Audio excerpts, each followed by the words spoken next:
often get asked what's involved in an annual service on a motorbike. And in truth, it does differ, but there are some commonalities. We're here to do an annual on this Ninja 650. So I thought I'd take a second to take you through exactly what we do for that annual, what we do over and above some others, and ultimately what's involved.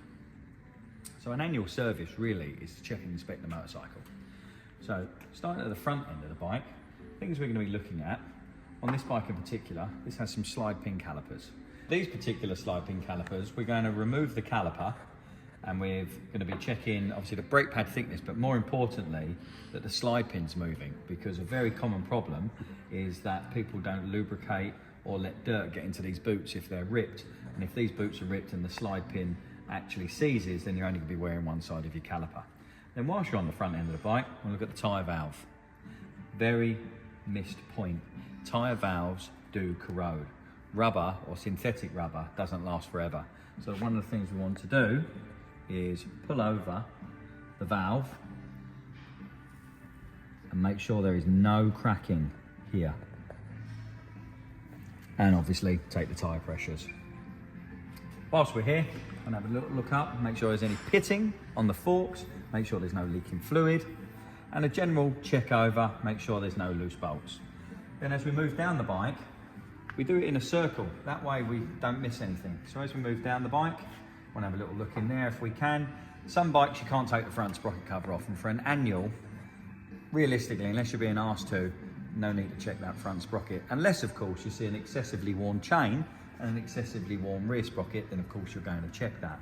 But as we're coming down here, we're visually looking, is there any oil leaks, is there anything loose, are all the linkages in place, just making sure that the motorcycle is fit to ride. If you like, it's like a little mini MOT. We're just going over the bike, make sure that there's nothing obvious that's wrong, and make sure that the bike is roadworthy. So coming round here, again, chain's quite dirty. So before we lubricate this, we're gonna have to clean it, because ultimately, if we lubricate that, we're gonna be trapping particles in there, and that's gonna accelerate wear on your chain. We're looking at the teeth on the sprocket. We're coming up the side here. Again, everything is a visual check and inspect. And of course, we're coming back to the rear. We'll do this on the front when it's on a stand, where we're gonna check to make sure there's no excessive movement, make sure the bearings are in good order. And again, just shake this just to make sure that the cush rubber's inside the rear wheel. And whilst we're here, we're going to move over the tyre valve, inspect that, and of course towards the end of the service, which you're not going to see, I'm going to take those pressures, check them and adjust them. As we move around the other side of the bike, we're going to do exactly the same thing. We're checking for oil leaks, we're checking for missing bolts, we're checking for security of the exhaust, any exhaust leaks.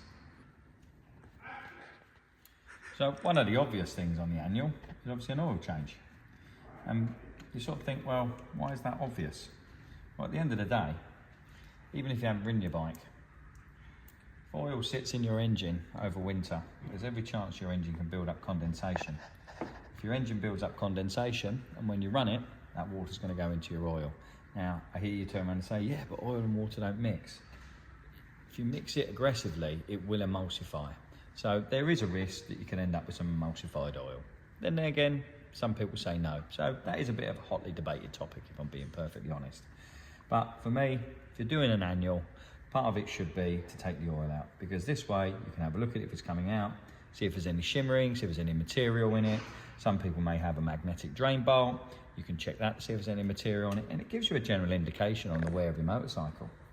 Another hotly debated topic, pre-filling oil filters. Now, of course, where you can, I would always pre-fill an oil filter.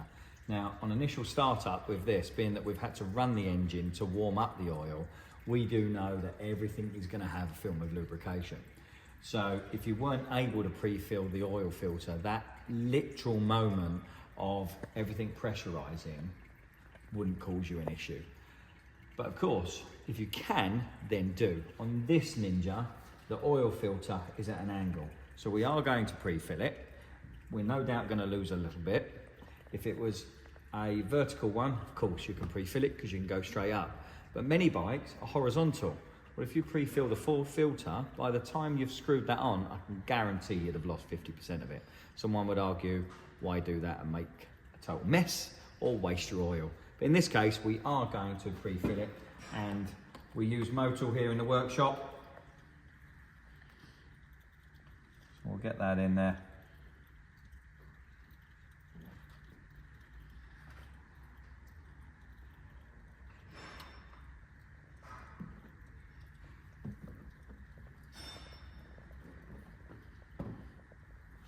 And we'll get this screwed into the bike.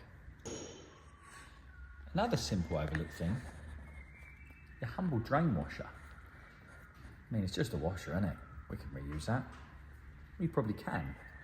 But take these soft aluminium ones that have already got the scoring on the engine, where it's mated nice. That'll probably reseal. It may not. Really? Are you really, as a garage, going to scrimp on 50 pence worth of washer?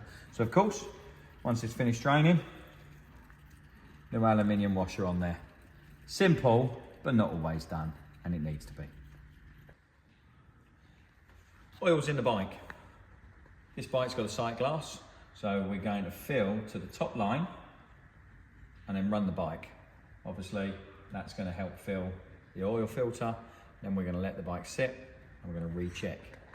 But, and there is a big but to this, every bike is different. I say every, I'm being a bit generic there, aren't I? But a lot of bikes are different. Take an oil change on, for instance, an RSV Millie, done very differently. You know, it's a dry sump bike, it's got an oil tank. There's a very specific way that you need to run that bike to check its oil. Some Hondas, and they've even got it written on the dipstick, you know, you dip it to a point where it stops and then check the level, not screw it in. Yamahas, Triumphs, they all have their own little way of checking the oil level. So if any doubt, get your owner's manual or a workshop manual. That way you can see what is specific to your bike so you don't risk overfilling it. Like the Panigale V4 that we've got over in the workshop here. They have a very, very, very unique way of doing it because they've got several scavenge pumps that pull the oil away. So oil changes on those can be a little bit more complicated than other machines. So what is a simple oil change isn't always a simple oil change. So always consult your manufacturer's manual to see what's right for your bike. So another element of the annual service that I believe is advisable, but not mandatory obviously, is checking the air filter element. And the reason for that is quite simply, if you've had your bike laid up over winter, you don't know what could have crawled in there. And when I say that, and this is absolutely genuine, the amount of times that we've been in to a bike where the air filter has been left over winter, rodents have got in there, makes great nesting material. But also, because it's often overlooked, even at dealer level, you don't know what's going on in there. So we're going to have a look. And when I talk about dealer level, that's not a knock to dealers, by the way, but the amount of times that we've serviced bikes that people have said, oh, I've just bought it, it's just come from the dealer, but can you give it a once over? Where they have indeed done fresh oil, an oil filter, but when we've got to the airbox, the air filter is minging. So for that reason, we do highly recommend it. So let's have a look to see what's going on in here. He says, missing a screw. So let's get this one out.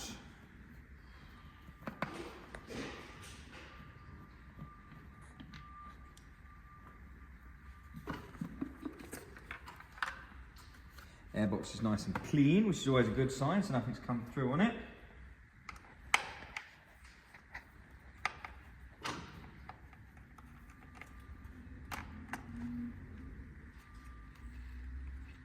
Not too bad, not too bad, but if we have a little look here, you can see stuff in between it. But see down here. But to be honest, something like that, save someone going in there again, we're going to change this. For the cost of these are about £10. So realistically, with this far down, so it would be daft not to change it. Obviously, if this was brand new, then we would save the customer £10 and we wouldn't fit a new one. But in this case, clearly it's not brand new, so we will put a new one in. That way they've got another year of happy motorcycling. And that's how you go about doing an annual service on a motorcycle. Well, at least it's the way we go about doing an annual service on a motorcycle. Some things that others may not do, but we prefer to be absolutely belt and braces here. So any questions, pop them in the comment section, and thanks for watching.